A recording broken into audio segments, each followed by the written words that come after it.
शुक्रिया।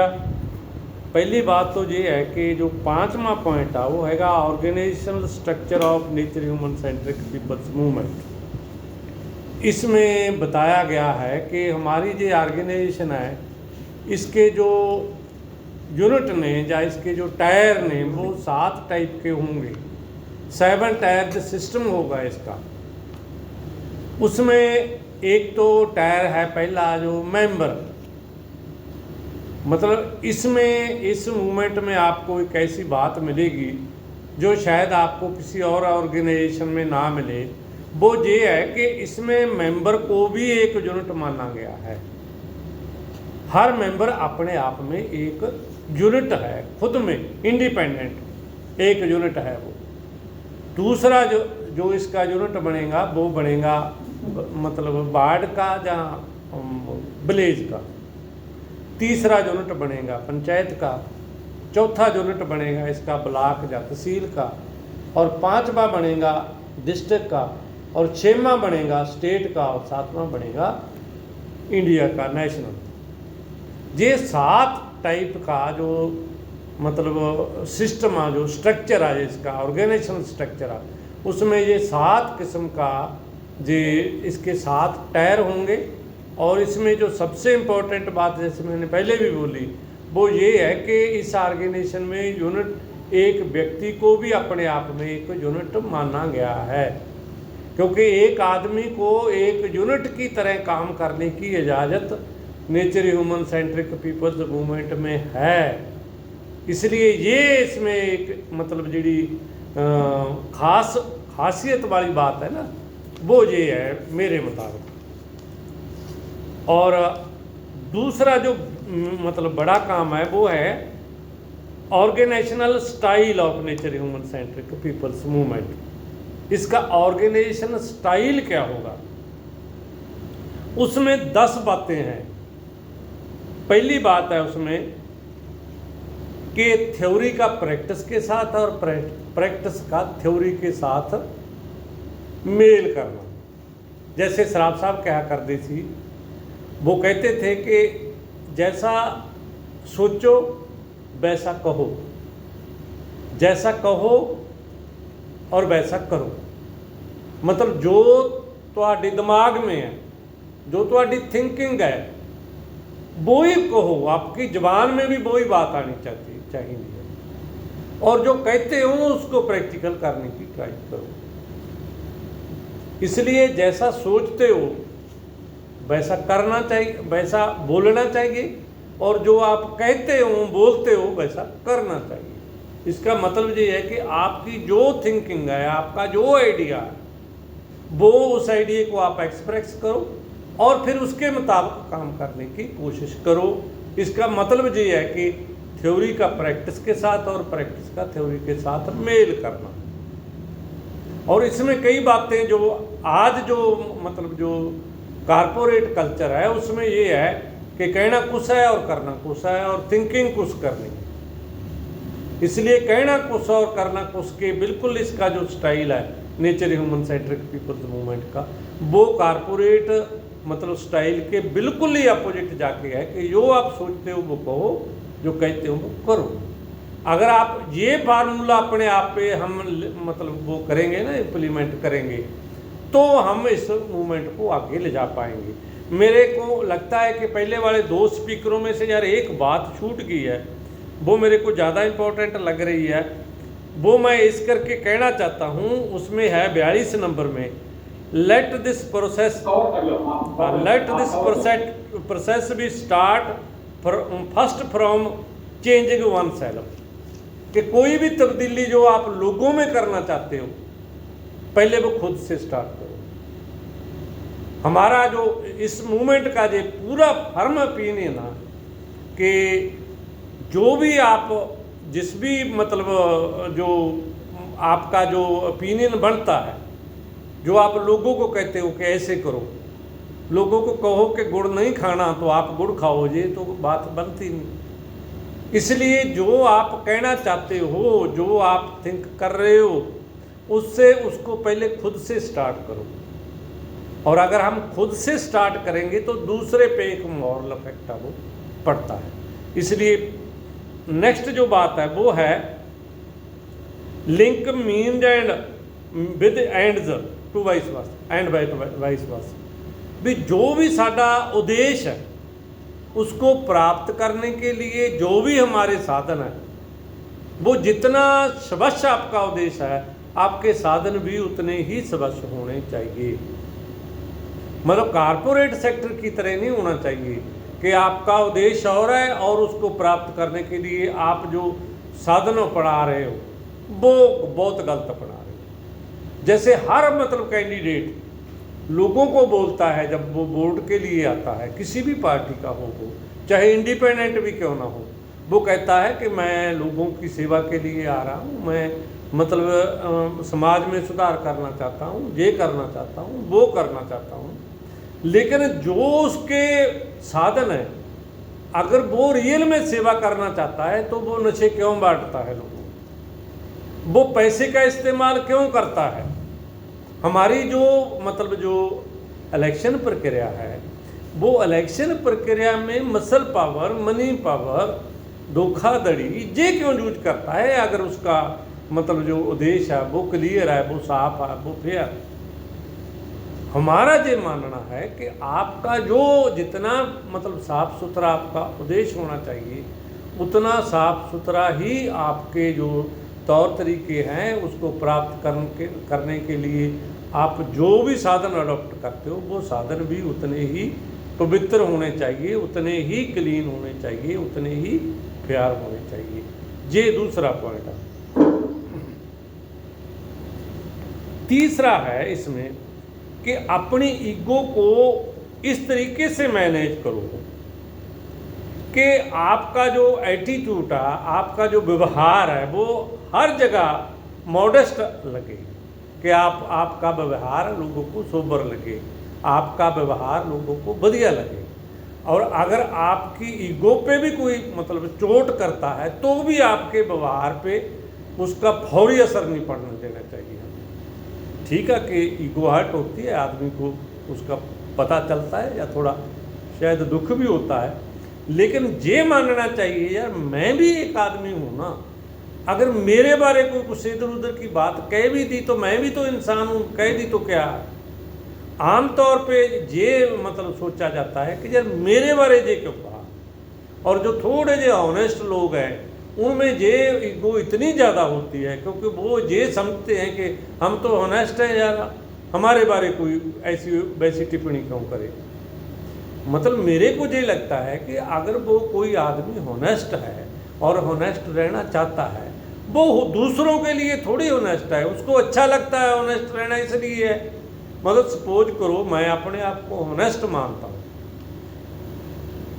वो इसलिए मानता हूँ ना कि जहाँ हॉनेस्ट मैं इसलिए रहना चाहता हूँ कि हॉनेस्ट रहना, ईमानदार रहना मेरे को अच्छा लगता है, ना कि मैं दूसरों के लिए हॉनेस्ट रहना चाहता हूँ। इसलिए इन बातों को कि ईगो मतलब को मारा तो जा नहीं सकता। जैसे ये दूसरे धर्म वाले तो कह देते हैं कि ईगो को मार दो, मतलब क्योंकि जो श्राप साहब ने थ्योरी दी हमारे को, या जो श्राप साहब ने मतलब ह्यूमन बीइंग का करैक्टर हमारे को बताया, उन्होंने कहा कि मतलब जो मानव है ये इसका स्वभाव बायो सोशल है, मतलब इसकी एग्जिस्टेंस है जो वो बायो है, मतलब इसकी जो एग्जिस्टेंस है, इसका जो वजूद है वो बायोलॉजिकल है। उसका मतलब ये है कि इसको पानी अपना पीना पड़ेगा, इसको खाना अपना खाना पड़ेगा, इसको नींद आ रही है तो खुद को नींद लेनी पड़ेगी, और इसको भूख लगी है तो खुद को ही खाना वगैरह खाना पड़ेगा। अगर ये बीमार हो गया तो मेडिसिन खुद को ही लेनी पड़ेगी, किसी दूसरे को आप कितना भी नियर डियर है उसको नहीं ये कह सकते यार कि मेरे को नींद आ रही है, आप इधर कमरे में जाके मेरे लिए 1 घंटा सो दो, ये बात नहीं चलती। दूसरा ये है कि ये इसका बायो करैक्टर को जिसमें ईगो आती है उसको रिप्रेजेंट करता है। दूसरा इसका करैक्टर है नाल सोशल, के बगैर समाज के ये जिंदा नहीं रह सकता, इसलिए इसको समाज भी चाहिए और इसको अपना बायो वजूद भी चाहिए। ये जो दो तरफा करैक्टर है इंसान का श्राप साहब ने दिया है और इसको बैलेंस किया है, क्योंकि अगर इसकी हिस्ट्री में चलो नहीं जाते हम, ये एडम स्मिथ ने इसको सिर्फ बायो बनाया और मार्क्स ने इसको सोशल बनाने की ट्राई की, लेकिन बैलेंस इसको सराफ साहब ने बायो सोशल कह के किया। इसलिए ईगो को मैनेज किया जा सकता है, ईगो को मारा नहीं जा सकता। इसलिए अपनी ईगो को इस तरीके से हम अगर मैनेज करेंगे तो हर मतलब एक्ट में आप अपने आप को मॉडेस्ट पेश कर सकते हो हर जगह। अगला पॉइंट है जो वो ये है कि हर एक परिस्थिति में, मतलब वो परिस्थिति कैसी भी क्यों ना हो, आपको फेयर रहने की कोशिश करनी चाहिए।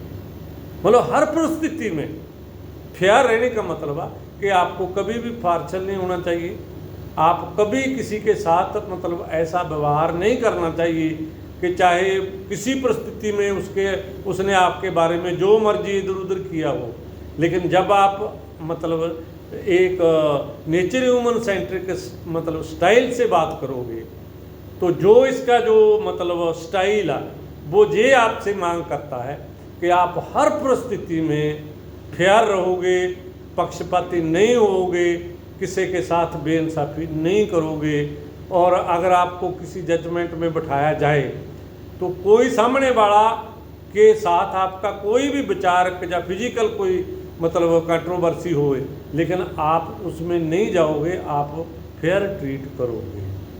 और नेक्स्ट है democratic style in all types of activities. मतलब सब किस्म की जो जितनी भी हम एक्टिविटीज़ करते हैं, आप जितनी भी हम मतलब सरगर्मी करते हैं, उस सरगर्मी में डेमोक्रेटिक रहना। डेमोक्रेटिक रहने का मतलब है कि दूसरे की बात को ध्यान से सुनना और दूसरे की बात को टॉलरेट करने की ट्राई करना, चाहे वो 100% ही जो आपका आइडिया है उसके खिलाफ क्यों ना जाए। इसलिए ये अगर हम ये करेंगे कि उसकी मतलब जो बात है उसको टॉलरेट करने की हमारे पास क्षमता आ जाएगी और हम उसके साथ अच्छा व्यवहार कर सकते हैं, इसका मतलब फिर हम डेमोक्रेटिक एटीट्यूड अपनाने में कामयाब हो जाते हैं। डेमोक्रेटिक एटीट्यूड अपनाने का मतलब है कि अपनी बात दूसरों को सुनानी और दूसरे की बात को ध्यान से सुनना और दूसरे की बात को इस तरीके से एनालाइज करने की कोशिश करनी कि इसमें मेरी बात से ज़्यादा अच्छी बात कौन सी है, और उसको एनालाइज करते हुए जो उसमें आपको थोड़ी नेगेटिव बात लग रही है सामने वाले की, उसको इस तरीके से पेश करना कि उसको ये लगे कि ये बात मेरी नहीं, ये खुद उसकी बात है। इसलिए ये इसका मतलब है कि हमारा जो एटीट्यूड है वो डेमोक्रेटिक रहना चाहिए और सभी जगह वो बातचीत, डेमोक्रेटिक का मतलब यही है कि बातचीत के जरिए और शांतिपूर्वक तरीके से आप अगर रहोगे तो ये आपका डेमोक्रेटिक एटीट्यूड है जरा वो मतलब झलकेगा। और इसके साथ ही ये है कि मतलब इस प्रिंसिपल को अडॉप्ट करना कि पीसफुल मीन्स ही हर एक एक्टिविटी में और डायलॉग में और डिस्कशन में आपका मेथड आ जड़ा हो रहना चाहिए, जिससे आप हर मतलब डिस्प्यूट आ जड़ा उन्होंने सेटल करने दी, उसको मतलब टैकल करने का मतलब एक सबसे बढ़िया मंत्र वो ही है कि आप हर समय पीसफुल तरीके से डिस्कशन से और डायलॉग से मसले हल करने की बात सोचोगे और करोगे, प्रैक्टिकली करोगे। इससे क्या निकलता है, इससे फिर आपकी वो जो वर्ड पीस की धारणा है वो निकलती है। इसका मतलब आप माइट एंड राइट को रिजेक्ट करते हो। मतलब अगर आप मतलब ये माइट वाली बात को रिजेक्ट करते हो तो इसका मतलब आप मिलिट्री सॉल्यूशन के खिलाफ जाओगे। अगर आप मिलिट्री सॉल्यूशन के खिलाफ जाओगे तो जितने भी इशू आज दुनिया में हैं वो उसको आप शांतिपूर्वक तरीके से सेटल करने की अप्रोच लोगे। ये अप्रोच इसी एक मतलब बात से निकल के सामने आती है। इसलिए पीसफुल रहना और डायलॉग और डिस्कशन से मसले सेटल करना ये इतना ज़्यादा ज़रूरी है कि आज दुनिया को उसकी बहुत ज़्यादा ज़रूरत है। मतलब किसी को जीता जाए, जैसे एक बात कहते हैं लोग कि किसी को जीता जा मतलब किसी को हराया जा सकता है, लेकिन जीतने के लिए एक आपको अलग मेथड चाहिए। हराने के लिए तो आप मिलिट्री तरीके से किसी को हरा दोगे, लेकिन किसी का मन जीतना है वो मिलिट्री के तरीके से नहीं जीता जा सकता। इसीलिए सराफ साहब ने जितने भी बर्ड के इशू है, चाहे वो कश्मीर का इशू रहा, जम्मू कश्मीर का इशू रहा, चाहे वो फ़लस्तीन का इशू रहा, चाहे डाइफोर का इशू रहा, इवन पंजाब का इशू रहा, सब इशूज में उन्होंने एक ही अप्रोच ली, कॉमन अप्रोच, कि सबको पीसफुल और डायलॉग के जरिए हल करना चाहिए। इसलिए ये जो बातें उनकी पूरी निकलती सी वो इस एक लाइन से ही, एक मतलब स्टाइल से ही निकलती सी।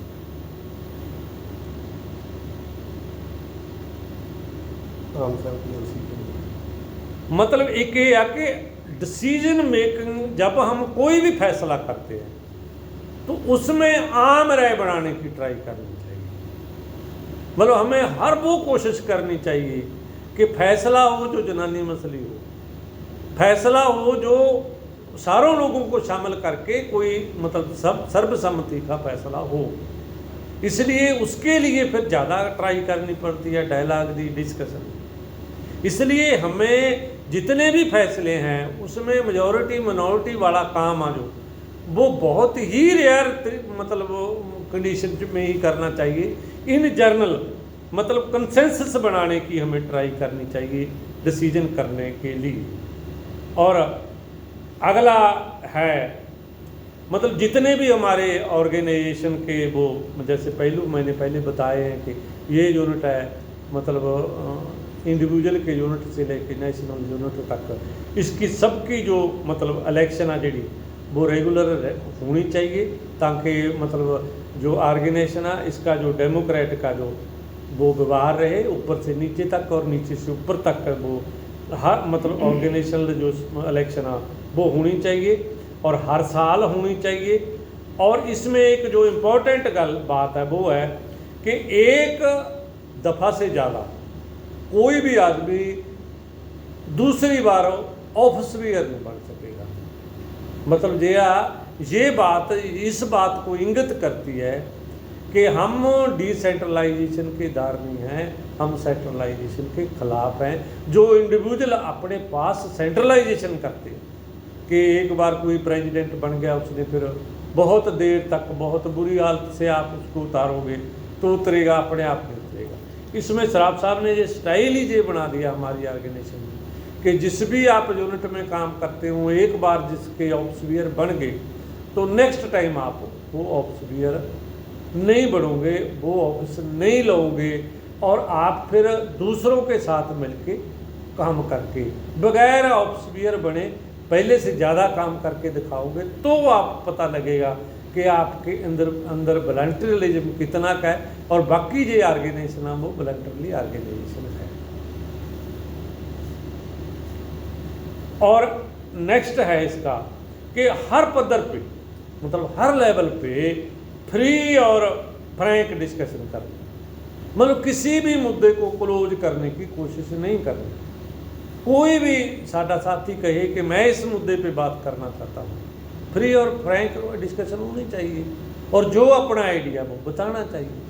कई बार कई सारे साथी कहते हैं कि यार ये बात नहीं करनी चाहिए हमें, इसमें लोगों को थोड़ा ऐसा लगता है। जब हम ये कहते हैं, जैसे वो पहले वाला एक बड़ा पैरा था कि हम लोगों को कॉन्शियस करेंगे, फिर उसको मोटिवेशन तक ले जाएंगे, उसका एंड निकालते हैं कि हम एक रैशनल ह्यूमन मतलब जो भाईचारा है वो बनाएंगे। मतलब रैशनल ह्यूमन कौन है, कौन बन सकता है? जो जितने भी पुराने आइडियाज हैं उनको रैशनल तरीके से सोचे।